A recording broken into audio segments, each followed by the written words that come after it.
তো ওনার যদি আসলে এই চিন্তা থাকতো যে উনি শিক্ষার্থীদের সমস্যা শুনবেন, তাহলে উনি অবশ্যই থাকতেন।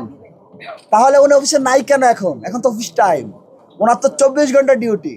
ওনাকে বাসা দেয়া হয়, ভিসি প্রভিসি 2জন শিক্ষা অ্যাডমিন, তারপর হচ্ছে ট্রেজারার, রেজিস্ট্রার, হল প্রভোস্ট, এদেরকে বাসা দেয়া হয়, কারণ এদের ডিউটি 24 ঘন্টা ডিউটি।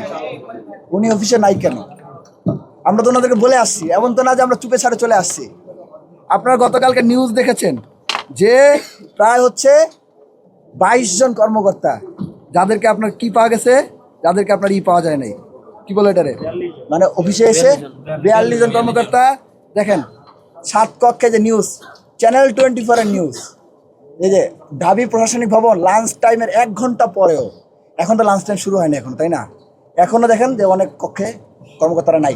আচ্ছা দেখেন, ঢাবি প্রশাসনিক ভবন লাঞ্চ টাইমে 1 ঘন্টা পরেও মাত্র 7টা কক্ষে 42 কর্মকর্তা অনুপস্থিত। 42, 7টা কক্ষে।